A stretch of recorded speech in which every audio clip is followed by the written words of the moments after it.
সামনে উপবিষ্ট মুসলমান ভাইয়েরা, পর্দার আড়ালে অবস্থানরতা মা বোনেরা, আল্লাহ পাক রব্বুল আলমিনের দরবারে শুকরিয়া আদায় করছি। আল্লাহ আমাদেরকে এই মাহফিলে উপস্থিত হওয়ার তৌফিক দান করেছেন বলি আলহামদুলিল্লাহ। সূরা বাকারা আপনাদের সামনে তেলাওয়াত করলাম। সূরা বাকারার শুরুর সামান্য কয়েকটা আয়াত। বাকারাতুন শব্দের অর্থ গাবি। এই সূরার মধ্যে গাবির একটা আলোচনা আছে, এই জন্য এই সূরাটার নাম সেদিকে লক্ষ্য করে রাখা হয়েছে গাবির সূরা। এই সূরায় অক্ষর আছে প্রায় 25,000-এর বেশি। এই সূরাটার মধ্যে শব্দ আছে 6,000-এর বেশি। এই সূরায় আয়াত সংখ্যা 286টা। এই সূরাটা যদি কেউ পড়তে পারে সহি শুদ্ধভাবে প্রায় 2.5 লক্ষের উপরে সওয়াব হবে। তো যাই হোক, এই সূরার রসুল আকরাম সাল্লাল্লাহু আলাইহি সাল্লাম কিছু বৈশিষ্ট্য বর্ণনা করেছেন। মুসনাদ আহমদ কিতাবের নাম, হাদিস হলো 20,300 নম্বর হাদিস। এই হাদিসে রসুল আকরাম সাল্লাল্লাহু আলাইহি সাল্লাম বলেন, আল বাকারাতু সানামুল কোরআন ওয়া জারওয়াতুহু। সূরা বাকারা হলো কোরআনের মূল স্তম্ভ, সর্বোচ্চ শিখর হলো সূরা বাকারা। রসুল আকরাম সাল্লাল্লাহু আলাইহি সাল্লাম বলেন, নাজালা মা কুল্লি আয়াতিম মিনহা সামানুনা মালাকান। সূরা বাকারার প্রত্যেকটা আয়াত নাজিল হওয়ার সময় 80 জন ফেরেশতা এক একটা আয়াতের সাথে দুনিয়াতে এসেছে। ওয়াস্তুখরিজাত আল্লাহু লা ইলাহা ইল্লা হুয়াল হাইয়ুল কাইয়্যুম মিন তাহতিল আরশ ফাউসিলাত বিহা। আরশের নিচ থেকে আয়াতুল কুরসি, কোরআনের সবচেয়ে মর্যাদাপূর্ণ আয়াত। এই আয়াতটা আয়াতুল কুরসি এটা বলা হয়, আরশের নিচ থেকে এনে সূরা বাকারার সাথে সংযুক্ত করে দেওয়া হয়েছে। তিরমিজি শরীফের 2877 নম্বর হাদিস। এই হাদিসে রসুল আকরাম সাল্লাল্লাহু আলাইহি সাল্লাম ইরশাদ করেন, লা তাজআলু বুয়ুতাকুম মাকাবিরা। তোমরা তোমাদের ঘরগুলোকে কবরস্থান বানাও না। ঘরের মধ্যে কোরআন তেলাওয়াত না হলে, নামাজ রোজা না হলে, জিকির না হলে ওই ঘর কবরের মতো হয়ে যায়।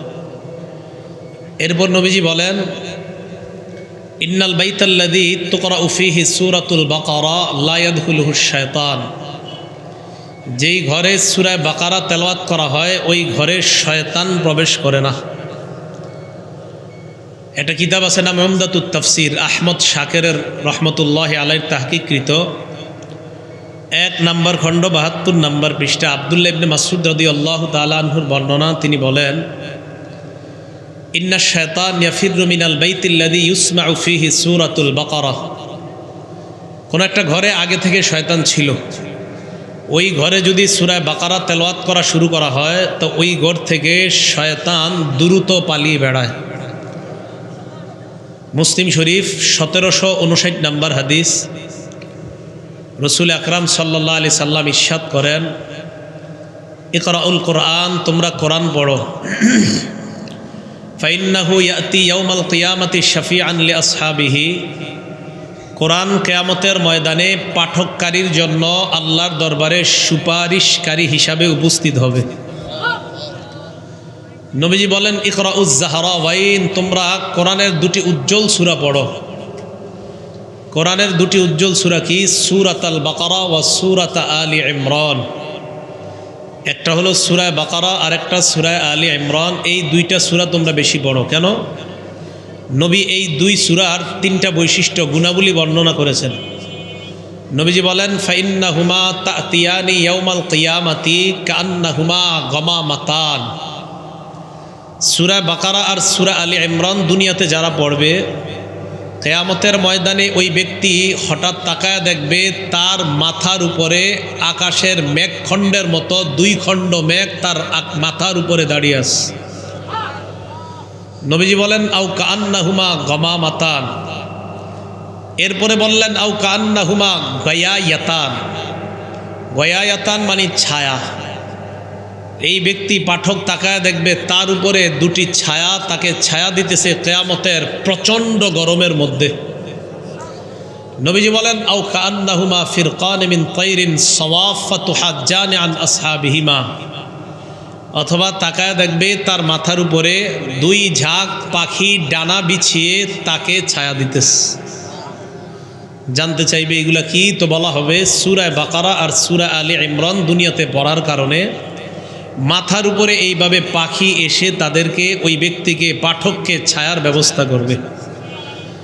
নবী শেষের দিকে বলে ইকরাউ সূরাতাল বাকারা, তোমরা সূরা বাকারা পড়বা। কেন এই জায়গায় আবার সূরা বাকারার ব্যাপারে তিনটা কথা বলছে। ফাইন্না আখজাহা বারাকা, সূরা বাকারা গ্রহণ করা বরকতের কারণ। যেই ব্যক্তি সূরা বাকারা পড়বে ওই ব্যক্তির জীবন, ওই ব্যক্তির পরিবারকে আল্লাহ বরকতময় বানায়া দিবেন। নবীজি সাল্লাল্লাহু আলাইহি সাল্লাম বলেন ওয়া তারকাহা হাসরা, সূরা বাকারা যেই ঘরে মোটেই কোনোদিনও তেলাওয়াত হয় না, এটা হলো ওই ঘরের লাঞ্ছনা আর অপমানিত হওয়ার কারণ। 3 নাম্বার নবীজি বলেন ওয়ালা তাস্তাতিউহাল বাতলা, আপনার মেয়েটাকে কেউ জাদু করছে বলে আপনার মনে হচ্ছে, আপনার ব্যবসা বাণিজ্যে কেউ ক্ষতি করার চেষ্টা করতেছে বলে আপনার মনে হচ্ছে, আপনার ঘরে কেউ ক্ষতি করার চেষ্টা করতেছে বলে আপনার মনে হইতেছে, সূরা বাকারা তেলাওয়াত করা শুরু করেন। নবীজি বলেন সূরা বাকারার সাথে কোনো জাদুকরের জাদু, কোনো বাতিলপন্থীদের বাতিল সূরা বাকারার সাথে মোকাবেলা করতে পারবে না। এই হলো সূরা বাকারার ব্যাপারে নবীজির 4টি কথা। সূরা বাকারার শুরু হলো আলিফ লাম মিম, এটার অর্থ আল্লাহ ছাড়া কেউ জানে না। তাফসির ইবনে কাসির, আল্লামা ইবনে কাসির একটা বর্ণনা এনেছেন, এই বর্ণনাটা ইমাম বুখারী আর তারিখুল কাবীরের মধ্যে আনছেন। আবু ইয়াসির ইবনে আখতাব নামে এক ব্যক্তি নবীজির সামনে দিয়ে যাচ্ছে, যাওয়ার সময় দেখে ওয়াহুয়া ইয়াতলু ফাতিহাতা সূরাতিল বাকারা, নবীজি সূরা বাকারার শুরুর আয়াতগুলো তেলাওয়াত করতেছে। আলিফ লাম মিম যালিকাল কিতাবু লা রাইবা ফীহ, এটা বললেন। আবু ইয়াসির ইবনে আখতাব যখন এই আয়াত শুনল, তাড়াতাড়ি তার ভাই হুয়াই ইবনে আখতাবের কাছে যায়। আবু ইয়াসির ইবনে আখতাব একজন ইহুদি, তার ভাই হুয়াই ইবনে আখতাব আর এক ইহুদি। হুয়াই ইবনে আখতাবের কাছে গিয়ে কয়, ভাই এই মাত্র মুহাম্মদকে আলিফ লাম মিম এই জাতীয় কিছু আমি পড়তে শুনলাম। হুয়াই ইবনে আখতাব বড় পণ্ডিত, ইহুদিদের দলবল নিয়ে আল্লাহর নবীর কাছে যায়। যাওয়ার পর বলল, তুমি কি একটু আগে আলিফ লাম মিম এই জাতীয় কোনো কিছু তুমি পড়েছ? নবীজি জবাব দিলেন, হ্যাঁ। হুয়াই ইবনে আখতাব কয়, আজা আকা বিহাদিহি জিবরিল, তোমার কাছে কি এইগুলা জিবরিল আনে? কয় হ্যাঁ। হুয়াই ইবনে আখতাব বলল, তাহলে তো তোমার রাজত্বের মেয়াদকাল বেশি নাই, তোমার রাজত্বের মেয়াদকাল হবে 71 বছর। কয় বছর?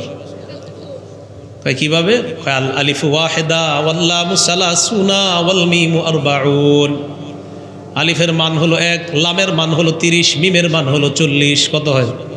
71। এই আয়াতের অর্থ কিন্তু আল্লাহ ছাড়া কেউ জানে না, উপন্ডিতি করে এগুলার ব্যাখ্যা বাইর করতেছে। ইহুদিদের কাছে গিয়ে কয়, আফাতাদখুলুনা ফি দীনি নাবিয়্যিন, এমন এক নবীর ধর্মে তোমরা প্রবেশ করতে চাও যেই নবীর রাজত্বের মেয়াদ মাত্র 71 বছর। তুমি কিভাবে জানলা? কয় এই যে আলিফ লাম মিম এটার মান মাত্র 71। কয় দাঁড়াও, নবীজির কাছে আবার গেছে, যাওয়ার পর কয় আলিফ লাম মিমের মতো আর কোনো কিছু তোমার কাছে জিবরিল বলে কিনা? কয় হ্যাঁ বলে। কয় কি বলে? নবীজি জবাব দিলেন আলিফ লাম মিম সাদ। তাহলে তো একটু বেড়ে গেল।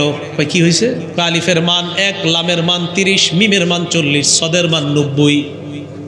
কত হয় দেখেন তো? 161। 161। সাথীদের কাছে গিয়ে কয় একটু ঘোলাটে লাগতেছে বিষয়টা, দাঁড়াও। আবার আসছে নবীজির কাছে, আইসা কয় এই জাতীয় কি আর কোনো পড়া তোমার জিবরিল শিখায় দেয়? কয় হ্যাঁ। কয় কি শিখায়? কয় আলিফ লাম র। তাই নাকি? কয় হ্যাঁ। এবার হুয়াই ইবনে আখতাব কয় আলিফের মান 1, লামের মান 30, রয়ের মান হলো 200। তো কত হয়? 231। সাথীদের কাছে গিয়ে কয় বিষয়টা আমার কাছে ঘোলাটে মনে হয়, দাঁড়াও আমি আবার মুহাম্মদের কাছে যাই। যাওয়ার পর কয় তোমার কাছে এই জাতীয় আর কোনো আয়াত জিবরিল আনে কিনা? নবীজি জবাব দেয় আলিফ লাম মিম র। এবার হুয়াই ইবনে আখতাব কয় আলিফের মান 1, লামের মান হলো 30, মিমের মান 40, 71, রয়ের মান হলো 200, 271। টোটালটা যোগ করেন, দেখবেন 734 হয়। টোটালটা যোগ করেন, 734 হয়। একদম ইবনে কাসিরে পুরো এইভাবে আসছে বর্ণনাটা। নবীজি সাল্লাল্লাহু আলাইহি সাল্লামের কাছে গিয়ে কয়, মুহাম্মদ বিষয়টা আমার কাছে একটু ঘোলাটে মনে হচ্ছে। আল্লাহ তখন বলে দিলেন, হুয়াল্লাযী আনজালা আলাইকাল কিতাবা মিনহু আয়াতুম মুহকামাত হুন্না উম্মুল কিতাব। আল্লাহ পাক রব্বুল আলামিন আপনার উপর যেই কোরআন নাজিল করেছেন, এই কোরআনের কিছু বিষয় হলো স্পষ্ট, যেইগুলো হলো কোরআনের মূল। ওয়া উখরু মুতাশাবিহাত, আর কিছু হলো অস্পষ্ট সাদৃশ্যপূর্ণ। এইগুলার পিছনে তোমরা যাইবা না, এইগুলার অর্থ তালাশ করতে যাইবা না। কেন? ফাআম্মাল্লাযীনা ফি কুলুবিহিম যায়গুন, যাদের অন্তরে বক্রতা আছে, যাদের অন্তরে পথভ্রষ্টতা আছে, তারাই এইগুলার অর্থ তালাশ করতে যায়। তাহলে বলেন, আলিফ লাম মিম এটার অর্থ কি দুনিয়ার কেউ জানে? কে জানে? একমাত্র আল্লাহ। আলিফ লাম মিম পড়লেই 30 নেকি, নাকি? পড়লেই কয় নাকি? প্রত্যেক অক্ষরে 10 নেকি। তাহলে আলিফ লাম মিমের কোনো অর্থ নাই। তো অর্থ ছাড়া কোরআন শরীফের এরকম অনেক আয়াত আছে যেগুলোর অর্থ আমাদের জানা নাই, আল্লাহ জানে, পড়লে সওয়াব আছে। জালিকাল কিতাবুল লা রাইবা ফি, এটা এমন কিতাব যাতে কোনো সন্দেহ নাই। এই ব্যাখ্যায় যাব না। হুদাল্লিল মুত্তাকিন, এটা মুত্তাকিদের জন্য হেদায়েত। মুত্তাকি কারা? আল্লাযীনা ইউমিনুনা বিল গায়ব, যারা অদৃশ্যে বিশ্বাস করে, যারা গায়েবে বিশ্বাস করে, অদৃশ্যে বিশ্বাস করে। আল্লাহ দেখি না, আমরা বিশ্বাস করি আল্লাহ আছে। জান্নাত দেখি না, আমরা বিশ্বাস করি। জাহান্নাম দেখি না, আমরা বিশ্বাস করি। ওয়া ইউকিমুনাস সালাহ, যারা সালাত কায়েম করে, নামাজ প্রতিষ্ঠিত করে। মন দিয়ে শোনেন, এই জায়গাটা থেকে একটু কথা বলি। নামাজ কায়েম করার কয় অর্থ? প্রাথমিকভাবে কয়েকটা অর্থ জানব। 1 নাম্বার, নামাজ কায়েম করার অর্থ হলো আল মুহাফাজাতু আলা শুরুতিস সালাহ, নামাজ হওয়ার জন্য যেই যেই শর্তগুলো আছে, এই শর্তগুলো আদায় করা। যেমন কাপড় পাক, আল্লাহ বলেন ওয়াসিয়াবাকা ফাতাহহির, আপনি আপনার কাপড়গুলো পবিত্র করেন। কাবার দিকে ফিরে নামাজ পড়া, আল্লাহ বলেন ওয়ামিন হাইসু খরজতা ফাওয়াল্লি ওয়াজহাকা শাতরাল মাসজিদিল হারাম, আপনার চেহারা কিবলামুখী করবেন। তাহলে এগুলো হলো নামাজ সহি শুদ্ধ হওয়ার শর্ত। এরপরে ওযু করে পবিত্রতা অর্জন করা। সহিহ বুখারী হাদিস নাম্বার 6954 নাম্বার হাদিস। ক্বালা রাসূলুল্লাহ সাল্লাল্লাহু আলাইহি ওয়াসাল্লাম, আল্লাহ নবী বলেন, লা ইয়াকবালুল্লাহু সালাতা আহাদিকুম ইজা আহদাসা হাত্তা ইয়াতাওয়াদ্দা, তোমাদের কারণ নামাজ আল্লাহ ততক্ষণ কবুল করে না যতক্ষণ না পর্যন্ত তোমরা হাদাস থেকে পবিত্রতা অর্জন না করো, অপবিত্রতা থেকে পবিত্রতা অর্জন না করে যদি আল্লাহর সামনে তোমরা দাঁড়াও, আল্লাহ নবী বলেন তোমাদের সালাত আল্লাহ কবুল করবে না। এগুলো হলো নামাজ কবুল হওয়ার শর্ত। এইগুলা নামাজ প্রতিষ্ঠিত করার 1 নাম্বার হলো নামাজ সহি শুদ্ধ হয়, যেগুলা করলে আমাদের মাদ্রাসার ছেলেরা, মক্তবের বাচ্চারা পারে নামাজের ভিতরে বাহিরে 13 ফরজ, এরা পারে কিন্তু এগুলা। এইগুলা সহি শুদ্ধ হতে হবে নামাজ সহি শুদ্ধ হওয়ার জন্য। 2 নাম্বার, নামাজ প্রতিষ্ঠা করার দ্বিতীয় অর্থ আল মুহাফাজাতু আলার রুকুই ওয়াস সুজুদ, রুকু সেজদাগুলা ঠোকর না মারা, দ্রুত গেলেন উঠলেন এমন না হওয়া, বরং ধীরে সুস্থে রুকু সেজদা করা, এটা দ্বিতীয়। তৃতীয় আল মুহাফাজাতু আলাল খুশু', একাগ্র চিত্তে নামাজ আদায় করা। একাগ্র চিত্তে নামাজ আদায় করার অন্যতম একটা পন্থা হলো কোরআনের অর্থ বোঝার চেষ্টা করা। যেই সূরাগুলো আপনি পারেন এইগুলার অর্থ বুঝবেন, তো নামাজে দাঁড়াইলে এই অর্থ যখন খেয়াল করবেন তখন নামাজ থেকে আপনার মনটা আর বাহিরে যাবে না। আশা করা যায় নামাজের মধ্যে আপনার মন থাকবে। নামাজ প্রতিষ্ঠা করার আরেকটা অর্থ হলো পরিবারকে নামাজের কথা বলা। আল্লাহ বলেন ওয়ামুর আহলাকা বিসসালাহ, আপনি পরিবারকে নামাজের কথা বলেন। সমাজে নামাজ কায়েম করা, রাষ্ট্রে নামাজ কায়েম করা। আল্লাহ আমাদের সকলকে নামাজ কায়েম করার তৌফিক দান করেন। নামাজ আমরা কেন পড়ব? নামাজ পড়ার উপকারিতা অনেকগুলা। এর মধ্যে 1 নাম্বার উপকারিতা, নামাজ পড়লে অন্তর প্রশান্ত হয়ে যায়। সুবহানাল্লাহ। আমাদের বাংলাদেশে এখন টেলিভিশন অ্যাডভার্টাইজ দেয়, আপনি কি হতাশায় ভুগছেন, আপনি কি টেনশনে আছেন, আপনি কি আত্মহত্যা করতে চান, তো আমাদের খানকায় আসেন, অমুক অমুক জায়গায় আসেন, 1 মাসের কোর্সটি করুন, দেখুন আপনার হতাশা দূর হয়ে যাবে। বিভিন্ন জায়গায় এখন অ্যাড দেয়, আপনি কি টেনশনে আছেন, তো আপনি অমুক জায়গায় আমাদের একটা কোর্স করেন, আমি এটার নাম বলবো না, এটার আগে পরে ইংলিশ 2টা শব্দ আছে। তো এই শব্দটা দিয়ে তারা মানুষকে আহ্বান জানায় যে আমাদের এখানে আসেন, একটু ধ্যান করেন, দেখবেন মন প্রশান্তি হবে। তো এটা বর্তমান যুগের কথা। আবু দাউদ শরীফের 4986 নাম্বার আয়াতে আমার নবী কি বলে দেখেন, রসুল আকরাম সাল্লাল্লাহু আলাইহি সাল্লামের সাহাবা আব্দুল্লাহ রাদিয়াল্লাহু তাআলা কি বলে দেখেন, ইনতালাকতু আনা ওয়া আবি ইলা সিহরিন লানা মিনাল আনসার, আমি আর আমার আব্বা আমার আনসারি শ্বশুর বাড়িতে গেলাম। নাউদুহু, আমি আনসারি শ্বশুর বাড়িতে গেলাম অসুস্থ ব্যক্তিকে দেখার জন্য। অসুস্থ ব্যক্তির সামনে আমরা বসা, হাদরাতিস সালাহ, নামাজের সময় হয়ে যায়। যেই মাত্র নামাজের সময় হয়, ওই অসুস্থ ব্যক্তি ঘরের কোনো একজন খাদেমকে ডাক দিয়ে কয়, ইতুনি বিল ওযু, তাড়াতাড়ি আমাকে পানির ব্যবস্থা করে দাও। আমরা যারা তাকে দেখতে গেলাম, আনকারনা যালিকা আলাই, আমরা ব্যাপারটা অপছন্দ করলাম, আমরা তাকে বুঝানোর চেষ্টা করলাম, আপনি এই অবস্থায় একটু ধীরে সুস্থে আস্তে ধীরে পরেও তো নামাজ পড়লে চলবে। উনি জবাব দিলেন, না না, এই মুহূর্তে ওযু করতে চাই, লিউসাল্লিয়া ফাস্তারিহা, আমি ওযু করে যদি নামাজ আদায় করি আমার অন্তর আমি প্রশান্ত করতে চাই। অসুস্থ ব্যক্তি বলতেছে। তো উনি বলে, এই কথা বলার পরে বলে, ফাইন্নী সামি'তু রাসূলুল্লাহি সাল্লাল্লাহু আলাইহি ওয়াসাল্লাম ইয়াকুল লি বিলাল, আমি আল্লাহর নবীকে হযরত বেলালকে বলতে শুনলাম, নবী বলছে, বেলাল কুম, তুমি দাঁড়াও, ফাকিম, আযান দাও, ফারিহনা বিস সালাত, আযানের পর নামাজের ব্যবস্থা করো, ইকামত দাও, আমাদেরকে নামাজের মাধ্যমে প্রশান্ত হওয়ার ব্যবস্থা করে দাও। নবী বলছে নামাজে শান্তি, অন্তরের প্রশান্তি নামাজে। এখন যদি বিভিন্ন অ্যাডভারেজ দেয়, তো এই সমস্ত অ্যাডভারেজ সত্য না নবীজির কথা সত্য? এখন আপনারাও ব্যানার বানান, ফ্রি কোর্স করুন, 40 দিন মসজিদে এসে নামাজ পড়ুন, আপনার অন্তর প্রশান্ত হবেই, আপনাদের কোনো টাকা পয়সা লাগবে না। লিখে দিবেন। আবু দাউদ শরীফ হাদিস নাম্বার 1319 নাম্বার হাদিস, আন্নান নাবিয়্যা সাল্লাল্লাহু আলাইহি ওয়াসাল্লাম কানা ইযা হাযাবাহু আমরুন ফাজা ইলাস সালাহ ওয়া ফি রিওয়ায়া সাল্লা, নবীজির যখন কোনো পেরেশানি কাজ করত, আল্লাহর নবীর যখন কোনো পেরেশানি মনের মধ্যে কাজ করত, সর্বপ্রথম আল্লাহর নবী নামাজের মধ্যে দাঁড়ায় যায়। আজকে থেকে সবক গ্রহণ করবেন, আপনার জিন্দিগি দুনিয়াবি যত পেরেশানি, এটা দোকানের হোক, মেয়েটাকে বিয়ে শাদী দিয়ে নিয়ে হোক, ছেলেটার ব্যাপারে হোক, সর্বপ্রথম নামাজ। রসুল আকরাম সাল্লাল্লাহু আলাইহি সাল্লাম বলেন, পেরেশানিতে বললে সর্বপ্রথম কি করতেন?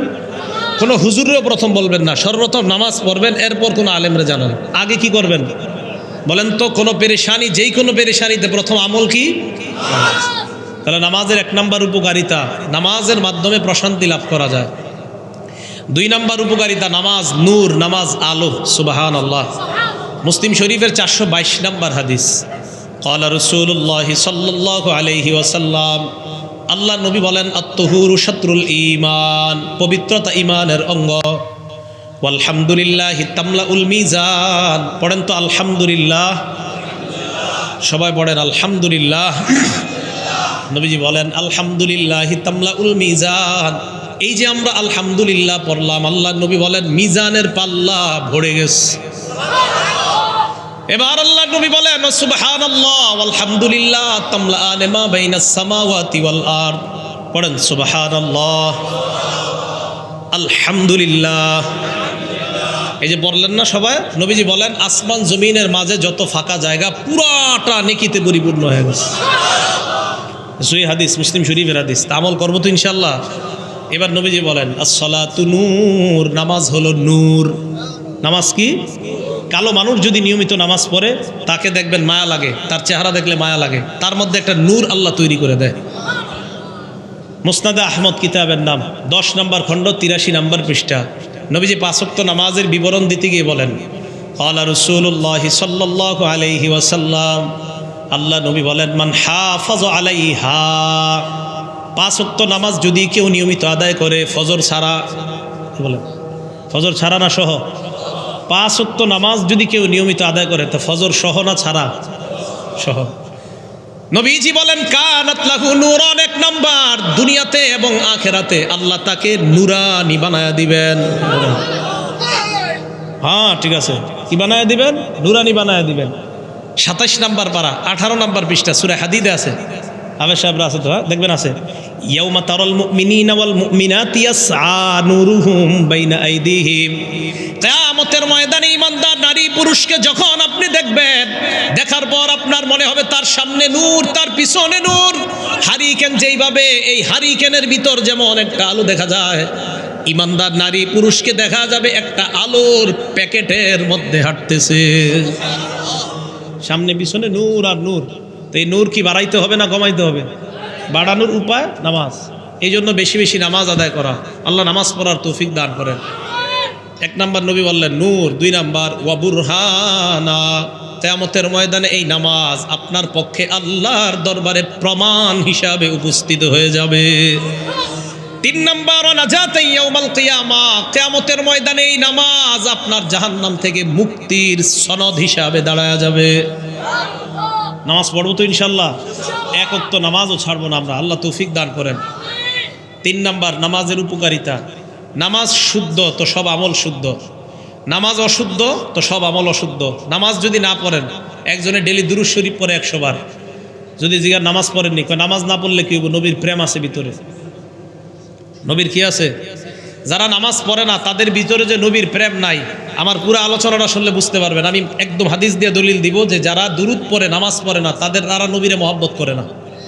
যারা দুরূদ পড়ে কিন্তু কি করে না, নামাজ পড়ে না, তারা নবীজিকে কি করে না, মহব্বত করে না। আমি বলবো, দেখবেন মুসলিম শরীফে 480 নম্বর হাদিসে আছে, এবং 480 আর 481 নম্বর হাদিস, 2টা হাদিস শুনলে বুঝবেন যে যারা নামাজ পড়ে না কিন্তু দাবি করে মহব্বত আছে নবীজির, আসলে এদের প্রেম নাই নবীজির।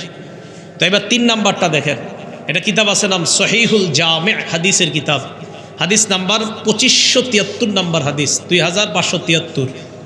ক্বালা রাসূলুল্লাহ সাল্লাল্লাহু আলাইহি ওয়াসাল্লাম, আল্লাহ নবী বলেন আউয়ালু মা ইউহাসাবু বিহিল আবদু ইয়াউমাল কিয়ামাতিস সালাহ, কিয়ামতের ময়দানে আমলের ইবাদতের হিসাবের মধ্যে সর্বপ্রথম নামাজের হিসাব নেওয়া হবে। নবীজি বলেন ফা ইন সালাহাত সালাহা সাইরু আমালি, কারো যদি নামাজ শুদ্ধ হয়ে যায় তার সব আমল শুদ্ধ হয়ে যাবে। ওয়া ইন ফাসাদাত ফাসাদাত সাইরু আমালি, কারো যদি নামাজ অশুদ্ধ হয়ে যায় তার সকল আমল অশুদ্ধ। বলেন নাউজুবিল্লাহ। নামাজ ঠিক, সব ঠিক, তাহলে আমাকে নামাজ। এই জন্য দেখেন বড় কষ্ট লাগে তাবলিগের লোকেরা যখন কাউরে দাওয়াত দিতে যায়, ভাই নামাজ পড়তে চলেন, 7 দিন 8 দিন দাওয়াত দেয়, কয় যান পরে আসতেছে। হাসবেন না, একটা কথা বলি, কথাটা গভীর থেকে নিবেন, বালিশে মাথা লাগে একটু চিন্তা করবেন। একই ব্যক্তিকে যদি বলা হয় চলেন ওই জায়গায় 1 প্যাকেট বিরিয়ানি দেওয়া হবে, চলেন, তো ঠিকই কিন্তু লোকটা যাবে। অথচ নামাজের কথাটা বললে লোকটা বলে পরে কাপড় ঠিক নাই, কোনো কষ্টের কথা। এই লোকটাকে বলা হলো নামাজে চলেন, যেটা আপনার পৃথিবী এবং আখেরাত দোনোটাই সাজবে। ওই লোকটা নামাজের কথা বললে পরে বলে, বিরিয়ানির কথা বললে লোকটা আসতে চায়। এটা আমরা না হেসে আমরা আজকে বালিশে মাথা লাগা চিন্তা করবো যে কথাটা কত গভীরের। এক ব্যক্তিকে নামাজের কথা বলা হলো, উনি আসে না, ওই ব্যক্তিকেই বিরিয়ানির কথা বলা হলে ওই ব্যক্তি যায়। তাহলে দেখেন আমাদের অবস্থাটা কোথায়। অথচ রাসূল সাল্লাল্লাহু আলাইহি সাল্লাম বললেন নামাজ ঠিক তো সব ঠিক, নামাজ ঠিক না তার কিছুই ঠিক না।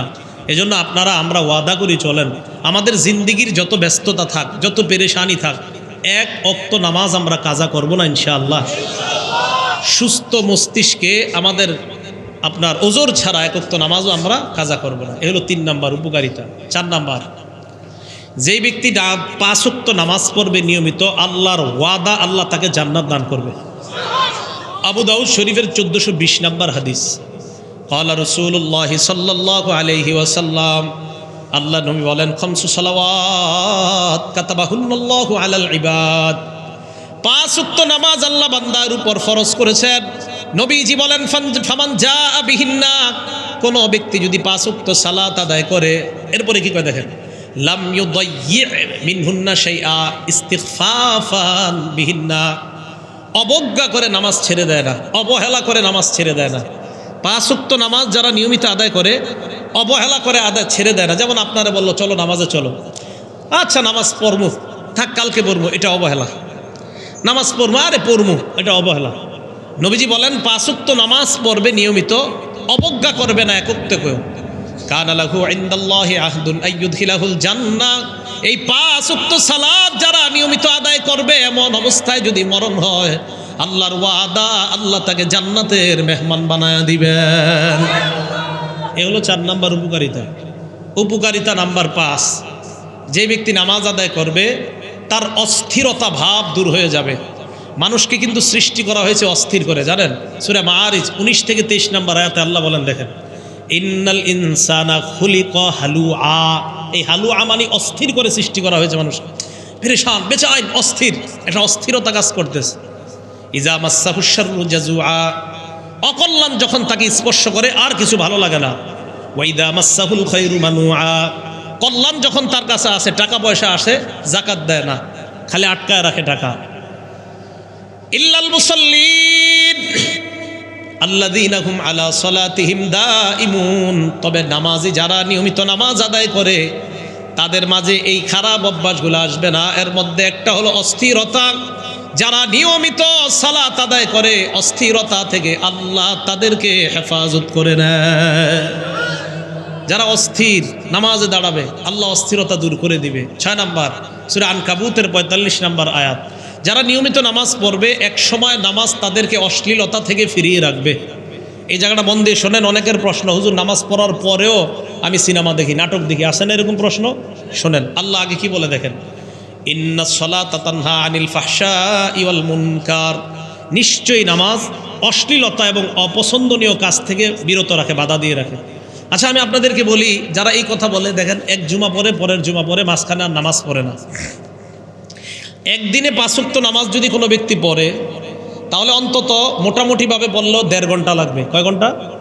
একদিনে 1.5 ঘন্টা হলে 6 দিনে কয় ঘন্টা হয়? 9 ঘন্টা। 6 দিনে কয় ঘন্টা হয়? 9 ঘন্টা। সে তো শুধু জুমা পড়ে, এই জন্য 6 দিলাম, শনি থেকে বৃহস্পতি।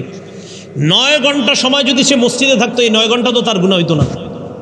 বুঝে নাই মনে হয়। আরে 9 ঘন্টা মসজিদে থাকলেই গুনাহ হইতো। তো এই তো নামাজ আপনাকে অশ্লীলতা থেকে বাধা দিচ্ছে। তা আপনি মসজিদে থাকার সময় বাড়ান। যেমন আজকে এশার নামাজ কেউ পড়লেন, 25 মিনিট মসজিদে ছিলেন, এই 25 মিনিট কে কে নামাজে দাঁড়ায় সিনেমা দেখবেন? বলে না কেউ? দেখবেন? আচ্ছা, 25 মিনিট পরে একজনে আপনারা জোর করে বসাইছে তালিমের মধ্যে, বসো। তা আপনি বসে গেছেন, মনের ইচ্ছা না থাকা সত্ত্বেও। তালিমে বসার পর চক্ষু লজ্জায় উঠতে পারতেছেন না, বসছেন। তালিম হয়ে গেছে আরো 25 মিনিট, আগের 25-এ আর এই 25-এ কত হলো? এই 50 মিনিট তো আপনি গুনাহ করেননি। এই জন্য আপনি নামাজ আপনাকে অশ্লীলতা থেকে অবশ্যই বাধা দেয়, কিন্তু আপনি ঠিকমতো নামাজে যান না। আপনি জুমার নামাজের আগে পাগলা পানি দাঁড়ায় দাঁড়ায় খান মসজিদের সামনে, কোনো মতো একামতের সময় দৌড়ায় গিয়ে নামাজে দাঁড়ান, আবার সালাম ফিরানোর সাথে সাথে তাড়াতাড়ি দৌড়ায় বের হয়ে যান। এটা ঠিক না। আমার একটা বয়ান আছে, দেখবেন জুমার নামাজে 3 শ্রেণীর মুসল্লি উপস্থিত হয়। এর মধ্যে একটা হলো এই যে শ্রেণী, যারা পাগলা পানি খায় দৌড়ায় গিয়ে নামাজে দাঁড়ায়, আবার দৌড়ায় এসে করে। হাদিসের মধ্যে ভয়ঙ্কর কথা আসছে এদের ব্যাপারে। তো যাই হোক, বলতেছিলাম, বলেন মসজিদে যতক্ষণ আমরা থাকি ততক্ষণ কি গুনাহ হয়? আপনি চাইলেও গুনাহ করতে পারবেন না সবার সামনে মুসল্লিদের সাথে। একটু হিসাব মিলাইবেন আজকে থেকে, যে আসলেই তো নামাজ যতক্ষণ পড়বেন ততক্ষণ আপনার গুনাহ হবে না। তাই 1 নাম্বার এটাই অর্থ ধরেন, আল্লাহ বলেন নিশ্চয়ই তা আর অপছন্দনীয় কাজ থেকে তোমাকে বাধা দিবে। আস্তে আস্তে আপনি নামাজ ধারাবাহিক পড়েন, এক সময় আপনাকে বাহিরে গেলেও যেই গুনাহ করতেন, এই গুনাহ থেকে আল্লাহ আপনাকে হেফাজত করবেন। এই হলো 6 নাম্বার উপকার। 7 নাম্বার মাগফিরাতুল লিল মাআসি, নামাজ যারা পড়ে তাদেরকে গুনাহ থেকে আল্লাহ হেফাজত করে নেয়। 1 নাম্বার উদাহরণ মুসলিম শরীফের 428 নাম্বার হাদিসের বর্ণনা। হযরত উসমান গনি রাদিয়াল্লাহু তাআলা আনহুর গোলাম বলেন, সামিআতু উসমান ইবনে আফফান রাদিয়াল্লাহু তাআলা আনহু হুয়া বিফিনাইল মসজিদ। হযরত উসমান মসজিদের চত্বরে বসা, ফাজাআহুল মুয়াজ্জিন, মুয়াজ্জিন সাহেব আসছে, হুজুর নামাজের সময় হয়েছে, মসজিদে চলেন। হযরত উসমান ওযুর পানি চাইলেন, ফাতাওয়াদ্দা, ওযু করলেন, করার পর বললেন, ওয়াল্লাহি ইন্নী লা উহাদ্দিসান্নাকুম হাদিসা, আল্লাহর কসম আমি তোমাদেরকে একটা হাদিস বর্ণনা করব। হযরত উসমান বলেন, ইন্নী সামি'তু রাসূলুল্লাহি সাল্লাল্লাহু আলাইহি ওয়াসাল্লাম ইয়াকুল, আল্লাহর নবীকে আমি বলতে শুনেছি, নবীজি বলেছেন, লা ইয়াতাওয়াদ্দাউ রাজুলুন মুসলিম, কোন মুসলমান যদি ওযু করে, ওযু করার পর ফায়ুহসিনুল ওযু, আর সুন্দরভাবে ওযু করে, ফায়ুসাল্লি সালাতান, এক উক্ত নামাজ আদায় করে, ইল্লা গফারাল্লাহু লাহু মা বাইনাহু ওয়া বাইনাল্লাতী তালিহা, ওই নামাজের আগের সব গুনাহ আল্লাহ মাফ করে দেয়। এক উক্ত নামাজ যদি আদায় করে। এখন আপনি কবিরা গুনাহ করতে পারবেন না, এটা আবার কোথায় আছে? মুসলিম শরীফের 431 নাম্বার হাদিস, এটা উসমান গনির বর্ণনা। হযরত উসমান গনি বলেন, মা মিন ইমরিইম মুসলিমিন, কোন মুসলমান যদি ইহসিনু ওযুআহা ওয়া খুশুআহা ওয়া রুকুআহা, সুন্দরভাবে ওযু করে, রুকু করে, সিজদা করে সুন্দরভাবে। ওসমান গনি বলেন, কোন মুসলমান যদি এইভাবে ওযু করার পর সালাত আদায় করে উত্তম রূপে, আল্লাহ পাক রব্বুল আলামিন ওই নামাজের আগে যত গুনাহ, সব গুনাহ আল্লাহ মাফ করে দেয়। মা লাম ইউতি কাবীরা, কবিরা গুনাহ যদি না হয়। কবিরা গুনাহ করতে পারবেন না। কি গুনাহ? জোরে বলেন, কি গুনাহ? কবিরা গুনাহ। কবিরা গুনাহ কি?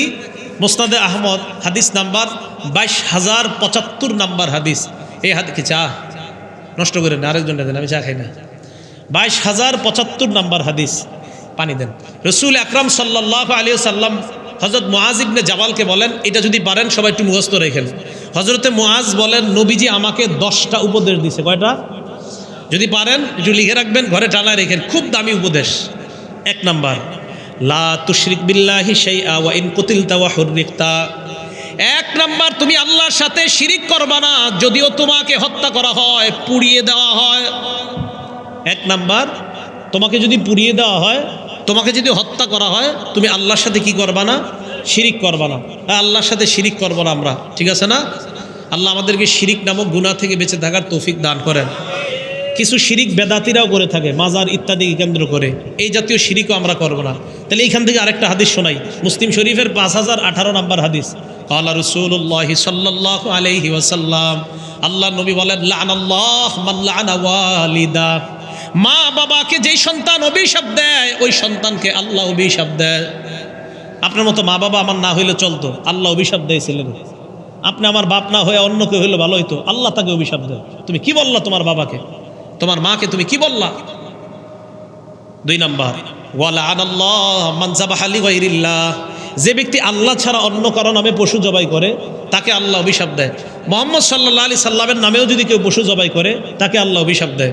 শাহজালাল রহমতুল্লাহর নামে যদি কেউ পশু জবাই করে, আল্লাহ তাকে অভিশাপ দেয়। পশু জবাই হবে কার নামে? সূরা আনাম আয়াত নাম্বার 118 আল্লাহ বলেন, ফাকুলু মিম্মা যুকিরা রাসূলুল্লাহি আলাইহি। ওই পশুর গোশত খাও যেই পশু জবাই করার সময় আল্লাহর নাম নেওয়া হয়। সূরা আনাম আয়াত নাম্বার 121 আল্লাহ বলেন, ওয়ালা তাকুলু মিম্মা লাম ইউযকার ইসমুল্লাহ। ওই পশুর গোশত খেও না যেই পশু জবাই করার সময় আল্লাহর নাম নেওয়া হয় না। তাহলে বলেন তো, যেই পশু জবাই করার সময় কার নাম নিতে হবে? একমাত্র। এখন যদি কেউ খাজা বাবার নামে গরু জবাই করে আপনাদেরকে সিন্নি মিষ্টি ইত্যাদি বিতরণ করে, এটা খাওয়া জায়েজ না হারাম? এটা খাওয়া যাবে না, দিল মরে যাবে, ইবাদতে মজা পাবেন না। আল্লাহ এই জাতীয় খাদ্য থেকে আমাদেরকে হেফাজত করেন। 3 নাম্বার, ওয়ালাআনাল্লাহু মান গায়্যারা মানারাল আরদ। এই এলাকাবাসী ভালো করে শুনেন, অন্যের জমিন যারা নিজের কবজায় নিয়ে নেন, অন্যের জমিন আপনার জমিনের অংশের মধ্যে ঢুকায়া সাইনবোর্ড লাগায় দেয়, ক্রয় সূত্রে এই জমির মালিক আরিফ বিন হাবিব লিখে দেয়। বাটপা আরেকজনের জমিন নিয়ে লিখে দেয়, ক্রয় সূত্রে এই জমির মালিক অমুক ট্রাস্ট। এই ব্যক্তির উপর 24 ঘন্টা আল্লাহ অভিশাপ দেয়। আরেকজনের জমিন যে নিজের কবজায় নিয়ে এইভাবে নিজের নামে বানায় নেয় জুলুম কইরা। 4 নাম্বার, ওয়ালাআনাল্লাহু মান আওয়া মুহদিসা। কেউ যদি কোনো বেদাতিরে খানকা বানানোর জায়গা দেয়, আপনাদের এলাকায় এক সালাওয়ালা পিসাব আইছে, এই পিসাবরে আপনি কি করছেন? দেখছেন সালাগাই দিয়ে রয়েছে, আহারে উনি মনে আল্লাহর ওলি, এই জন্য সালাগাই দিয়ে রয়েছে। এই পিসাবকে আপনি একটা খানকা বানাই দিয়েছেন, 5 তলা বাড়ি বানাই দিয়েছেন। 5 তলা বাড়ি বানায় দেওয়ার পরে ওনার গায়ে সালা, কেন পাঞ্জাবি কিনার কি এখনো সামর্থ্য হয় না ওনার? উনি জানে আমার সালা হলো আমার সাইনবোর্ড, এটা যদি আমি খুলে ফেলি আমার 5 তলাও যাবে, আমার ভণ্ডামিও শেষ হবে। এই জন্য উনি সালা খুলে না। তো এই জন্য আমাদের স্বভাবটা হয়ে গেছে এমন, যদি দেখি যে গায়ে পোশাক কম তাকে বেশি শ্রদ্ধা করে। আবু দাউদ শরীফ হাদিস নাম্বার 3299, 3300, 3301, 3302, টানা 4টা হাদিস। এক হাদিসের মধ্যে আসছে, রাসূল আকরাম সাল্লাল্লাহু আলাইহি সাল্লাম দেখে এক ব্যক্তি কাবা শরীফের সামনে বিখিজামাতিন ফি আনফিহি, নাকের মধ্যে আংটা লাগায়, আংটার মধ্যে রশি লাগায় হাঁটতেছে, আংটার মধ্যে রশি লাগায় হাঁটতেছে। নবী সাল্লাল্লাহু আলাইহি সাল্লাম বললেন, এটা কি সেটা? হুজুর মান্নত করছে এইভাবে হাঁটবে। নবী তাড়াতাড়ি এদিকে নিয়ে আসো এটা। ছুরি আনছে, চাকু আনছে, আইনা কত আহাদ নবী বিয়াদিহি সাল্লাল্লাহু আলাইহি সাল্লাম, নবীজি নিজ হাতে ওইটা কেটে দিছে। বেদাত সাথে সাথে এইখান থেকে নবীজি দূর করে দিয়েছে। এই জন্য বেদাতিকে কোনো এলাকা আশ্রয় দিবেন না, দিবেন বেদাতি খানকা করে ওই এলাকাকে নষ্ট করবে, তাই খানকা করার আগে বেদাতিকে এলাকা থেকে বের করে দিবেন, সমস্যা হবে। তো দেখেন, এই জন্য রাসূল আকরাম সাল্লাল্লাহু আলাইহি সাল্লাম বললেন 4 ব্যক্তির উপর আল্লাহ অভিশাপ দেয়, এর মধ্যে একজন শিরিক করে যে তাকেও। আবার আসেন আগের হাদিসে যাই, যে হাদিসে নবী 10টা উপদেশ দিছে। মুসনাদে আহমদ 22,000, মুসনাদে আহমদের হাদিসটা 22,075 নম্বর হাদিস। মুআজ ইবনে জাবাল বলে, 1 নাম্বার নবী আমাকে বললেন, তোমাকে যদি জ্বালিয়ে দেওয়া হয়, তোমাকে যদি পুড়িয়ে দেওয়া হয়, তুমি আল্লাহর সাথে শিরিক করবা না। 2 নাম্বার, ওয়ালা তাউক্কান্না ওয়ালিদাইক ওয়া ইন আমারাকা আন তাখরুজা মিন মালিকা ওয়া আহলিক।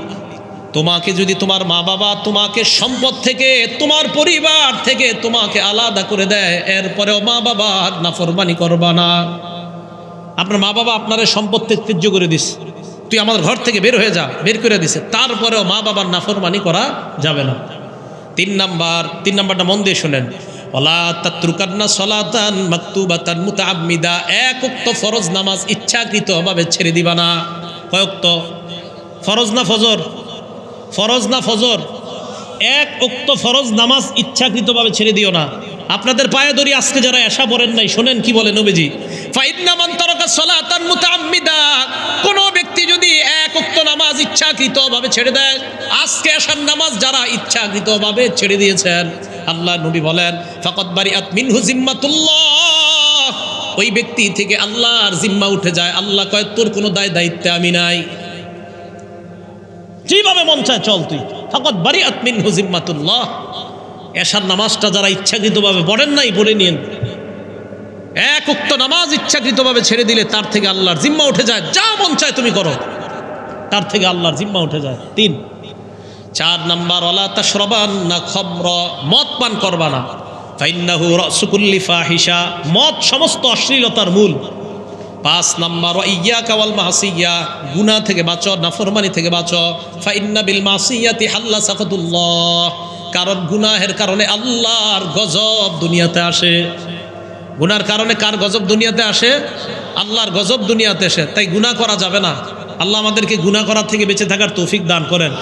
গুনাহ ব্যাপক হয়ে গেলে গজব ব্যাপকভাবে আসে, মনে রাখবেন। গুনাহ ব্যাপক হলে গজব ব্যাপকভাবে আসে। মুসনাদে আহমদ দলিল হাদিস নাম্বার 26,638 নাম্বার হাদিস। এই হাদিসে রাসূল আকরাম সাল্লাল্লাহু আলাইহি সাল্লাম বলেন, ইদা জহারাতিল মাআসি, কোন এলাকায় যখন গুনাহ ব্যাপক হয়ে যায়, আম্মাহুমুল্লাহু বিআযাবিম মিন ইনদিহি, ওই এলাকার খারাপ ভালো সবাইকে আল্লাহ আযাবে পাকড়াও করে। সাহাবারা প্রশ্ন করলেন, আমা ফিহিম সলিহুন, হুজুর সেখানে কি নেককার মানুষ নাই? নবীজি কয় হ্যাঁ আছে। মনে করেন এই এলাকার আপনারা 60 জন গুনাহ করে, 40 জন ভালো, গজব 100 জনের উপরে আসবে। নবীজি বললেন, সুম্মা ইয়াসিরুনা ইলা মাগফিরাতিম মিনাল্লাহি ওয়া রিদওয়ান, ওই 40 ভালো মানুষ যারা, তাদেরকে আল্লাহ কিয়ামতের ময়দানে আলাদা করে জান্নাত দিয়ে দিবেন। কিন্তু গজব আসবে সবার উপরে। এজন্য করোনা ভাইরাসে ভালো মানুষ মারা গেছে না? বলেন ভালো মানুষ মারা গেছে না? মারা গেছে, কারণ গজব আসলে সবার উপরে আসবে। এখন দেখেন রাসূল আকরাম সাল্লাল্লাহু আলাইহি সাল্লাম 5 নম্বরে বললেন গুনাহ করবা না। 6 নম্বর, ইয়াকা ওয়াল ফিরার মিনাজ জাহফি, জিহাদের ময়দান থেকে পলায়ন করবা না। ওয়া ইন হালাকান নাস, সবাই যদিও মারা যায় তুমি পলায়ন করবা না। 7 নম্বর, ওয়াইদা আসাবান নাস মাউতুন, কোন এলাকার মধ্যে যদি মহামারী দেখা দেয়, ওয়া আনতা ফীহিম, তুমি যদি ওই এলাকায় থাকো, ফাসবুত, ওই এলাকায় থাকবা, ওই এলাকা থেকে বের হবা না। মহামারী লাগলে এখানেই থাকবা, বের হবা না। বিশ্ব স্বাস্থ্য সংস্থা মহামারী লাগার পর ঘোষণা করছে, লকডাউন দিছে, কেউ ঘর থেকে বের হবেন না। এরা এখন গবেষণা করে বের করছে। আমাদের নবীজি 1500 বছর আগে বলে দিয়েছেন মহামারী লাগলে ওই এলাকা থেকে যাইবা না। অতএব আন্তর্জাতিকভাবে আমার নবীকে পুরা দুনিয়ার শ্রেষ্ঠ গবেষক উপাধি দেওয়ার দাবি জানায়। রাসূল করিম সাল্লাল্লাহু আলাইহি সাল্লামের চেয়ে বড় গবেষক পৃথিবীতে নাই, এটাই প্রমাণ। ডাক্তাররা গবেষণা করে বের করছে যে লকডাউন থাকতে হবে, ঘর থেকে বাইর হওয়া যাবে না, মহামারী কবলিত এলাকা থেকে কেউ বাইরে যাইবেন না। এরা এখন গবেষণা করছে, আমার নবী 1500 বছর আগে আমাদেরকে জানায় দিচ্ছে যে এলাকায় মহামারী লাগবে এখান থেকে বের হয় না। আমি বুঝি না, মানে এটা কেন যে বুঝতেছে না মুসলমানরা। মুসলমান তো গর্ব করা উচিত যে মিয়া তোমরা আমগরে কি শিখাও, আমগো নবী তো 1500 বছর আগে শিখিয়ে গেছে, কি করবে। শ্রেষ্ঠ গবেষক মুহাম্মদ রাসূলুল্লাহ সাল্লাল্লাহু আলাইহি সাল্লাম। 8, 9, 10 নম্বরটা মন দিয়ে শোনেন। 8, 9, 10 সব গার্জিয়ানরা মন দিয়ে শোনেন। 8 নম্বর, আনফিক আলা ইয়ালিকা মিন তাওলিক, তুমি তোমার সামর্থ্য অনুযায়ী পরিবারের উপর খরচ করো। আপনার 15,000 টাকা বেতন, আপনার ছেলে মোবাইল একটা চাইছে, দাম 15,000, দিবেন না? আপনার তো বেতনই 15,000, তখন আপনি হারাম কাজ করবেন, তখন সুদে টাকা লাগাবেন। যখন দেখবেন ছেলের চাহিদা, বিবির চাহিদা, কোন চাহিদা, যেই চাহিদা আপনার সামর্থ্যের বাহিরে, ওই চাহিদা পূরণ করতে গেলে আপনার গুনাহ হবে, আপনার দ্বারা অপরাধ হবে, চুরি হবে, ডাকাতি হবে। তাই নবীজি বলে দিলেন তুমি তোমার সামর্থ্যের বাহিরে পরিবারের উপর খরচ করবা না। 9 নম্বর, ওয়ালা তারফা আনহুম আসাকা আদাবা, তুমি তোমার পরিবারের উপর থেকে শাসনের লাঠি উঠাইবা না। পরিবারের উপর সবসময় শাসনের লাঠি রাখবা। বিবি নামাজ পড়ে কিনা, সন্তান নামাজ পড়ে কিনা, শাসনের লাঠি উঠাইবা না। অনেক পরিবার এমন যে নামাজ পড়লে কি না পড়লে কি, আপনার বিবি যেন এই ভয় থাকে, আপনার ছেলে মেয়ে এই ভয় থাকে যে নামাজ না পড়লে কিন্তু আব্বা অবস্থা খারাপ করে ফেলবে। স্ত্রীর মনে এই ভয় থাকতে হবে যে আর কিছু আমার সাথে আমার স্বামী আপোষ করুক, নামাজ নিয়ে আমার স্বামী আমার সাথে কখনো আপোষ করবে না, এই ভয় প্রত্যেক বিবির মধ্যে থাকতে হবে। স্বামী আপনি নিজেকে স্ত্রীর সামনে এমনভাবে প্রেজেন্টেশন করতে হবে। আপনি যদি শুরুতে যৌতুক চান তা পারবেন না, বলবে তুমি তো যৌতুক নেও না লোক, তোমার কথা মানলে কি না মানলে কি, তুমি তো যৌতুক নিছো, শুরুতেই তুমি আমার বাপের বাড়ি থেকে 32 ইঞ্চি টেলিভিশন চেয়ে আনছো, তোমার বাবা বলছে মোটর সাইকেলটা তো দিবেন, এটা কি আর আমরা ব্যবহার করবো, আপনার মেয়ের জামাই ব্যবহার করবে। এই নির্লজ্জ হয়ে যারা আনছেন আপনাকে আপনার স্ত্রী কখনো মানবে না। কথা বুঝে আসছে? নয়। 10 নম্বর আখিফুম ফিল্লাহি আজ্জা ওয়া জাল, তোমার পরিবারকে তুমি আল্লাহর ব্যাপারে সব সময় ভয় দেখাও, পরিবারকে সব সময় আল্লাহর ব্যাপারে ভয় দেখাও। মনে আসেনি নামাজ, নামাজ সব অপরাধ মাফ করে। কবিরা গুনাহ যে অপরাধগুলা, এই অপরাধের জন্য আলাদা আল্লাহর দরবারে ক্ষমা চাইতে হবে, আল্লাহর দরবারে মাপ চাইতে হবে। তিরমিজি শরীফের 3540 নম্বর হাদিস, ক্বালা রাসূলুল্লাহ সাল্লাল্লাহু আলাইহি ওয়াসাল্লাম, আল্লাহ নবী বলেন, ইয়াকুলুল্লাহু আজ্জা ওয়া জাল, হাদিসে কুদসির মধ্যে আল্লাহ বলেন, ইয়া আদম ইন্নাকা মা দাউতানি ওয়া রাজাউতানি গফারতু লাকা আলা মা কানা ফিকা ওয়ালা উবালি, তুমি আমাকে যেই আশা নিয়ে ডাকবা আমি তোমার গুনাহ মাফ করতে আমি কোনো পরোয়া করি না। এরপর আল্লাহ বলেন, ইবনা আদম, হে আদম সন্তান, লাউ আতাইতানি বিকরাবিল আরদি খতায়া লা তুশরিকি বি শাইআ, তুমি যদি আমার কাছে রাশি রাশি গুনাহ নিয়ে আসো শিরিক ছাড়া, আর যত অপরাধ নিয়ে আসবা, লাউ বালাগাত যুনুবুকা আনানাস সামা, আর তোমার এই গুনাহ যদি গিয়ে আকাশের চূড়ায় পৌঁছে যায়, সুম্মাস্তাগফারতানি, এরপর আমার কাছে ক্ষমা চাও, গফারতু লাকা ওয়ালা উবালি, আমি আল্লাহ তোমার এই পরিমাণ গুনাহ ক্ষমা করতেও কোনো পরোয়া করি না। আর যদি আমার কাছে রাশি রাশি গুনাহ নিয়ে তুমি উপস্থিত হয়ে যাও, আল্লাহ বলেন, লা আতাইতুকা বিকুরাবিল আরদি মাগফিরা, আমি আল্লাহ রাশি রাশি ক্ষমা নিয়ে তোমার কাছে উপস্থিত হয়ে যাই। তাহলে নামাজের 5 নম্বর উপকার নামাজ, 7 নম্বর উপকার, নামাজ পড়লে আমাদের গুনাহ মাফ হয়। কবিরা গুনার জন্য আবার আল্লাহর কাছে আলাদা তওবা করা, দোয়া করা। হ্যাঁ, নামাজ পড়লে কবিরা গুনাহ মাফ হয় বলে আশা রাখা, সগীরা গুনাহ তো মাফ হয়েই যাবে, কবিরা গুনাহ আল্লাহ চাইলে মাফ করে দিবে, এই আশা রাখা। মুসলিম শরীফের 440 নম্বর হাদিস, ক্বালা রাসূলুল্লাহ সাল্লাল্লাহু আলাইহি ওয়াসাল্লাম, আল্লাহ নবী বলেন, as-সালাওয়াতুল খামস, 5 ওয়াক্ত নামাজ, ফজর পড়লেন, জোহর, জোহর পড়লেন আসর, আসর পড়লেন মাগরিব, মাগরিব পড়লেন এশা, মাঝখানে যেই অপরাধগুলো হয়ে যায় এই অপরাধ আল্লাহ মাফ করে দেয়। নবীজি বলেন, ওয়াল জুমাতু ইলাল জুমআ, এক জুমা আরেক জুমার মাঝখানে যে অপরাধগুলা আল্লাহ মাফ করে দেয়। ওয়া রমাদানু ইলা রমাদান, এক রমজান থেকে আরেক রমজান পর্যন্ত যেই ছোট গুনাহগুলা আল্লাহ মাফ করে দেয়। তাহলে রমজান মাস আসলে আল্লাহর কাছে খুব বেশি বেশি ক্ষমা চাওয়া, এই জন্য আমরা খুব বেশি আল্লাহর কাছে ক্ষমা চাইব।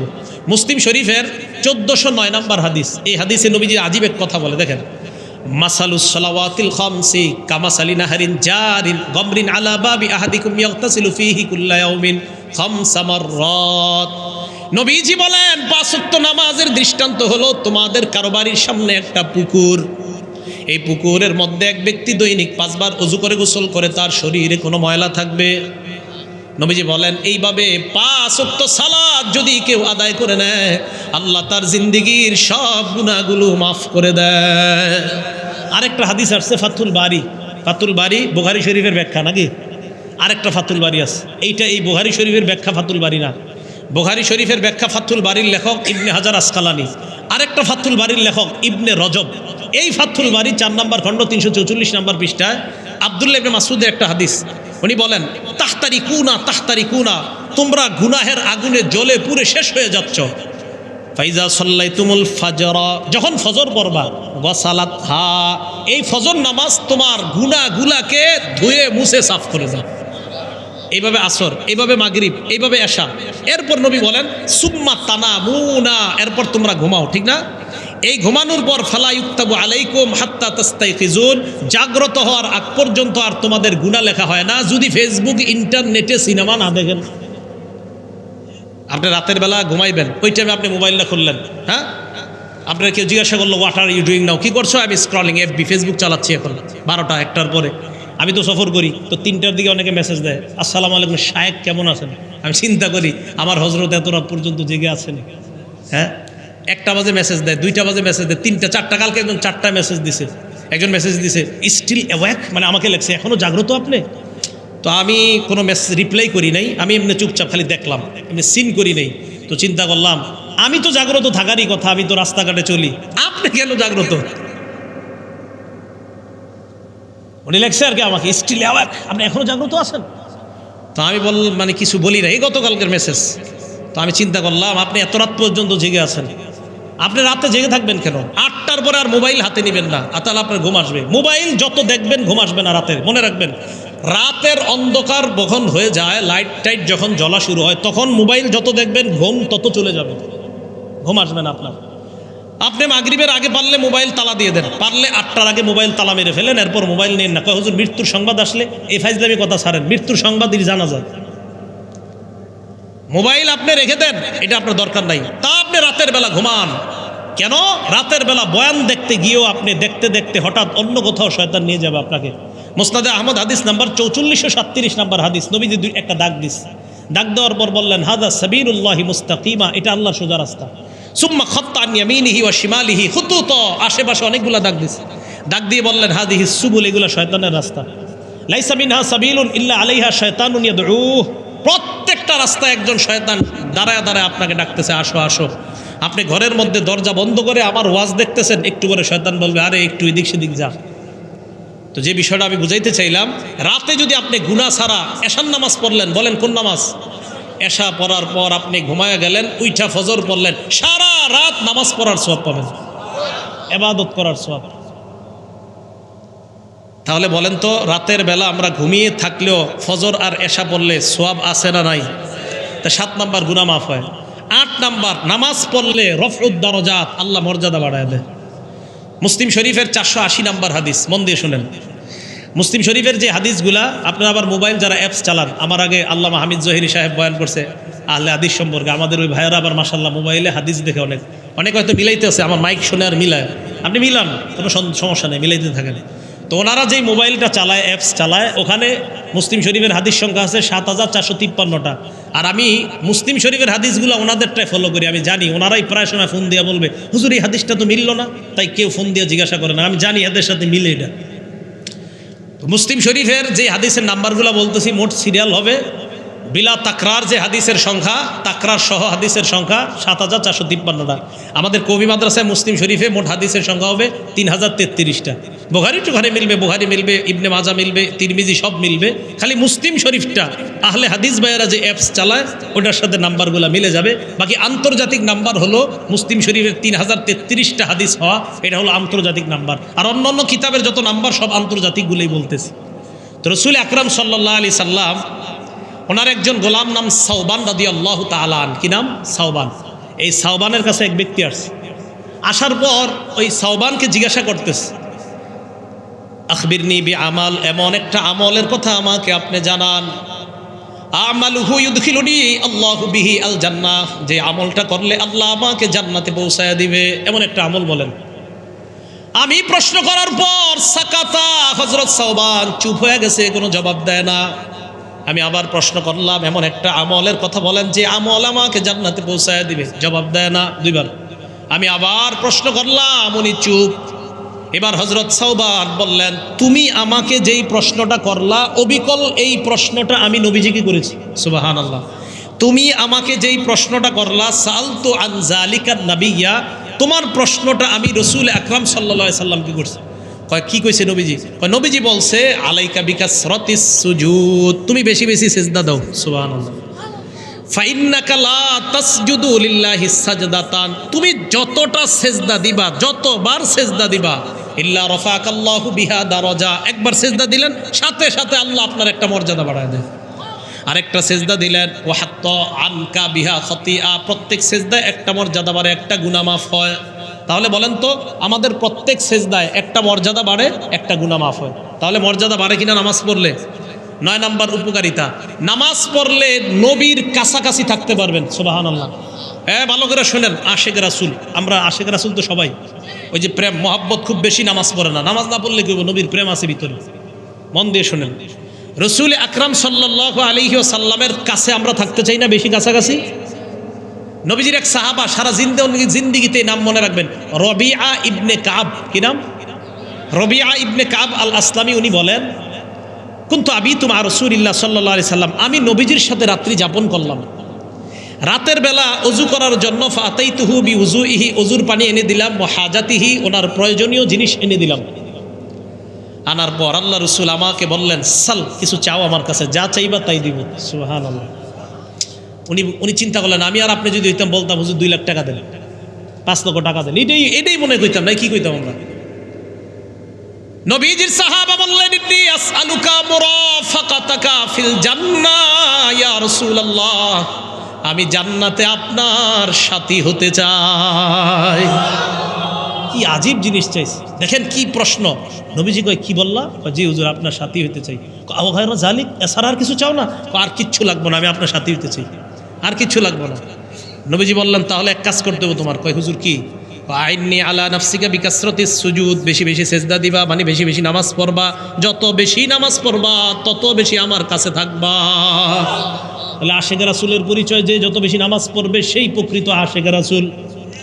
যে যত বেশি নামাজ পড়বে সে রসুলকে তত বেশি মহব্বত করে। মুসলিম শরীফের 481 নম্বর হাদিসের স্পষ্ট দলিল, যে যত বেশি নামাজ পড়বে সে নবীকে তত মহব্বত করে, আর জান্নাতে সে নবীর তত কাছাকাছি থাকবে। এ হলো 9 নম্বর উপকারিতা। 10 নম্বর উপকারিতা, আমি হাত তুলতে বলবো না। আজকে এশার নামাজ যারা যারা পড়ছেন হাত তুললেন না, হাত তুললেন না, হাত তুললে ঝামেলা আছে, গুনাহের সাক্ষী হয়ে যাওয়ার সম্ভাবনা আছে। তো এশার নামাজ আজকে যারা যারা পড়ছেন, বাসা থেকে বের হয়ে মসজিদে হাইটে গেছেন না? অনেকে আপনারা হাইটেই যায়, যদি পায়ে কোনো সমস্যা না থাকে হাইটেই যাবেন, পায়ে সমস্যা থাকলে ভিন্ন কথা, না থাকলে হেঁটে যাবেন। রসুল আকরাম সাল্লাল্লাহু আলাইহি সাল্লাম বলেন, মুসলিম শরীফের 1407 নম্বর হাদিস, মান তাতাহহারা ফি বাইতিহি, কোনো ব্যক্তি ঘরে অজু করলো, ঘরে অজু করছে, এই হাদিসে আসছে ঘরে অজু করছে, অজু করার পর সুম্মা মাশা ইলা বাইতিম মিন বুয়ুতিল্লাহ, আল্লাহর কোনো মসজিদের দিকে রওনা করছে, ঘরের দিকে রওনা করছে। রওনা করার পর যেই মাত্র আপনি আপনার পাটা ঘরের বাহিরে দিলেন, এই দেখেন প্রথম পা ফালাইলেন, নবীজি বলেন কানাত খতওয়াতা, পা ফালানোর সাথে সাথে তাহুত্তু আনহু খতিয়া, একটা পা ফালাইছেন একটা গুনাহ মাফ, আরেকটা ফালাইছেন, এই যে আরেকটা ফালাইছেন, কয় তারফাউ আল উখরা তারফাউ দারাজা, আরেকটা ফালাইছেন, সাথে সাথে আপনার মর্যাদা বৃদ্ধি। মসজিদে হাইটে আসছেন, যত পা ফালাইতেছেন গুনামাফ মর্যাদা, গুনামাফ মর্যাদা বাড়ে, গুনামাফ মর্যাদা বাড়ে। এবার একটু চিন্তা করবেন, এক সাহাবা এই ফজিলতের জন্য নবীজি সাল্লাল্লাহু আলাইহি সাল্লাম বললেন, এই তোমার বাসা কই? হুজুর ওই দূরে। আরে এত দূর থেকে আসো। অন্যান্য সাহাবারা বললেন, পরামর্শ দিছে, মিয়া তুমি মসজিদের আশেপাশে একটু মসজিদ ঘর বানাও। না না, নবীজি বলছে যত দূর থেকে হাঁটবো যত বেশি সওয়াব তত বেশি। তা আমি হেঁটে হেঁটে বেশি দূরে আসি। কি ভাই কথা বুঝে আসছে? তাহলে 10 নাম্বার, বলেন তো মসজিদে হেঁটে হেঁটে আসলে লাভ না লস? তাহলে নামাজে আসলে কোনো লস নাই। 11 নাম্বার ফজিলত, আজীব ফজিলত, আপনি যতবার মসজিদে আসবেন ততবার জান্নাতে আপনার জন্য মেহমানদারি প্রস্তুত হয়। দলিল বুখারী শরীফের 662 নাম্বার হাদিস, ক্বালা রাসূলুল্লাহি সাল্লাল্লাহু আলাইহি ওয়াসাল্লাম, আল্লাহ নবী বলেন, মান গাদা ইলাল মসজিদি ওয়া রাহা, কোনো ব্যক্তি যদি সকাল সন্ধ্যায় মসজিদে যায়, আ'আদাল্লাহু লাহু নুজুলাহু মিনাল জান্নাতি কুল্লামা গাদা আও রাহা, যতবার ওই লোকটা মসজিদের মধ্যে যায় ততবার আল্লাহ পাক রব্বুল আলামিন জান্নাতে মেহমানদারির প্রস্তুত করে দেয়। আপনারা শুনতে কষ্ট হয় ওনাদের, অন্যদিকে করেন, আমার গরম লাগুক, মানুষগুলো আওয়াজটা বুঝতে হবে। সমস্যা নেই, এটা বুঝে আসছে আপনাদের? 11 নাম্বার, মসজিদে যতবার যাব সকাল সন্ধ্যায়, এতক্ষণ যা বলছি কেউ কোনো বিষয় কি অস্পষ্ট আছে আপনাদের? আমার বয়ানের একটা নিয়ম আছে, কেউ অস্পষ্ট থাকলে আমি সাথে সাথে বলি যে আমার বয়ানে অস্পষ্ট থাকলে বলেন। আমি চেষ্টা করি ক্লাসে যেইভাবে আমি পড়াই, ওয়াজে এইভাবে বলার চেষ্টা, আমি কিন্তু এই ক্লাসে এইগুলোই বলি, এমনি আমি পড়াই ছাত্রদেরকে। এখন 11 নাম্বার, কোনো ব্যক্তি মসজিদে যতবার যাবে ততবার আল্লাহ পাক রব্বুল আলামিন তার জন্য জান্নাতে মেহমানদারি প্রস্তুত করবে। 12 নাম্বার, কোনো ব্যক্তি মসজিদে রওনা করছে, মসজিদে যাওয়ার ফজিলত, মসজিদে আপনি গেছেন, যাওয়ার পর নামাজ পড়ে এমনি বসে রয়েছেন, নামাজ পড়ছেন বইরে বসে রয়েছেন, সুবহানাল্লাহ আলহামদুলিল্লাহ আল্লাহু আকবার ইস্তেগফার পড়তেছেন, অথবা এমনি বসে আছেন। বুখারী শরীফের 2119 নম্বর হাদিস, ক্বালা রাসূলুল্লাহি সাল্লাল্লাহু আলাইহি ওয়াসাল্লাম, আল্লাহ নবী বলেন, আল মালাইকাতু তুসাল্লি আলা আহাদিকুম মা দামা ফি সলাতিহিল্লাযী ফি মুসাল্লাহুল্লাযী ইউসাল্লি ফি। যেই জায়গায় তোমরা নামাজ আদায় করছো, করার পর ওই জায়গায় তোমরা বসে আসো। তোমরা যারা মসজিদের মধ্যে বসা, যতক্ষণ বসা, ফেরেশতারা তোমাদের জন্য ততক্ষণ আল্লাহর কাছে দুইটা দোয়া করতেই থাকে। এক নাম্বার, আল্লাহুম্মা সাল্লি আলাইহি, আল্লাহ আপনি তার উপর শান্তি নাজিল করেন, সুবহানাল্লাহ। দুই নাম্বার, আল্লাহুম্মা আরহামহু, আল্লাহ আপনি রহমতের চাদর দ্বারা এই বান্দাকে ঢেকে নেন। এই হলো 12 নম্বর উপকারিতা নামাজের। 13 নম্বর উপকারিতা, নামাজে মসজিদে যায়া জোহরের নামাজ 1:30, আপনি 1:10 চলে গেছেন, বাকি আছে কয় মিনিট? এখন সুন্নত পড়ছেন 5 মিনিটে বা 10 মিনিটে, এখনো কয় মিনিট বাকি? 10। এই যে বৈশা রয়েছেন, এই যে 10 মিনিট বৈশা রয়েছেন, এতে ফায়দা আছে কিনা? এই যে বৈশা রয়েছেন, আপনি বৈশা রয়েছেন, ফায়দা আছে কিনা? মুসলিম শরীফের 475 নম্বর হাদিসে দেখেন ফায়দা আছে কিনা। ক্বালা রাসূলুল্লাহ সাল্লাল্লাহু আলাইহি ওয়াসাল্লাম, আল্লাহ নবী বলেন সাহাবাদেরকে, আলা উহাদ্দিসুকুম মা ইয়ামহুল্লাহু বিহিল খাতায়া, আমি কি তোমাদেরকে এমন কোন আমল বলবো না যে আমল করলে তোমাদের গুনাহ মাফ হয়? সাহাবারা কয়, হুজুর বলেন। নবীজি বললেন, ইসবাগুল ওযু আলাল মাকারিহ, কষ্টের সময়ও ওযু কইরো। কষ্ট একটু ওযু করতে, তাও যদি ওযু করো, এই যে কষ্টের সময় ওযু করলা, আগে ওযু করলেও গুনাহ মাফ হয়, এখন ওযু করলে আরো প্রচুর পরিমাণ গুনাহ মাফ হয়। 2 নাম্বার, ওয়াকাসরাতুল খুতা ইলাল মাসাজিদ, যত বেশি পারো পায়ে হাইটা মসজিদে যাইবা, যত বেশি কদম পড়বে তত গুনাহ মাফ। 3 নাম্বার, ওয়া ইন্তিজারুস সালাতি বাদাস সালাহ, এক নামাজের পর আরেক নামাজের জন্য অপেক্ষা করা। এটার 2 ব্যাখ্যা হতে পারে, একটা মসজিদে নামাজ পড়ে আরেক নামাজের জন্য অপেক্ষা, আরেকটা হলো ফজর পড়ে গেছেন, জোহরের জন্য মনটা পেরেশান, কখন জোহর পড়বেন। আল্লাহর নবী কয়, এই যে তোমার অপেক্ষা, এতেও তোমার গুনাহ মাফ হয়, এতেও মাফ হয়। 13 নাম্বার উপকারিতা। 14 নাম্বার উপকারিতা, বাস শেষ করে দিচ্ছি। আবু দাউদ শরীফের হাদিস, 565 নাম্বার হাদিস, আবু দাউদ শরীফের। রসুল আকরাম সাল্লাল্লাহু আলাইহি সাল্লাম, 558 নম্বর হাদিসও আছে। রসুল আকরাম সাল্লাল্লাহু আলাইহি সাল্লাম বলেন, কোনো ব্যক্তি ঘর থেকে বের হয়েছে পবিত্র অবস্থায়, মান খারাজা মিন বাইতিহি মুতাতাহহিরা, কোনো ব্যক্তি ঘর থেকে বের হয়েছে পবিত্র অবস্থায়, বের হওয়ার পর ওই ব্যক্তি মসজিদে আইসা নামাজে দাঁড়াইছে, আজরুহু কাজরিল হাজিল মুহরিমি, কোনো ব্যক্তি ইহরাম বেদে হজ করলে যেই সওয়াব, আল্লাহ তাকে ওই সওয়াব দান করেন। না, নামাজ পড়বো তো সবাই ইনশাআল্লাহ। তাহলে এক ওয়াক্ত নামাজ আমরা কাজা করব না, আর জামাতে পড়ার চেষ্টা করবো ইনশাআল্লাহ। জামাতে কীভাবে পড়বো বলেন তো? জামাতে নামাজ পড়লে 27 গুণ বেশি সওয়াব আল্লাহ দান করবেন। কয় গুণ বেশি সওয়াব দান করবেন? 27 গুণ বেশি সওয়াব আল্লাহ দান করবেন। আল্লাহ পাক রব্বুল আলামিন আমাদের সকলকে, প্রথমে কি বলছিলাম বলেন তো? সূরা বাকারা পড়বেন। হ্যাঁ, সূরা বাকারা, যেই ঘরে জাদু টোনা ইত্যাদি হয়, ছেলে মেয়ে বিবি সবাই মিলে সূরা বাকারা পড়বেন, তো জাদুকররা ক্ষতি করতে পারবে না। সূরা বাকারা থেকে আমরা মুত্তাকিনের পরিচয়, দ্বিতীয় পরিচয় গেলাম নামাজ কায়েম করা। এই নামাজ আমরা ইনশাল্লাহ কায়েম করব। ব্যক্তি জীবনে, সমাজ জীবনে, পারিবারিক জীবনে, রাষ্ট্রীয় জীবনে আমরা এই সালাত কায়েম করব। আন্তর্জাতিক অঙ্গনেও এই সালাত কায়েম করার চেষ্টা করব। আল্লাহ পাক রব্বুল আলামিন যা শুনলাম, যা বললাম, এগুলোর উপর যেন আমরা আমল করতে পারি, আল্লাহ তৌফিক দান করেন। আমি সহ আমরা সবাই যেন এই সালাতের মাধ্যমে জান্নাতে আবার আমরা দেখা করতে পারি, আল্লাহ তৌফিক দান করেন। আমিন। ওয়া আখিরু দাওয়ানা আলহামদুলিল্লাহি রাব্বিল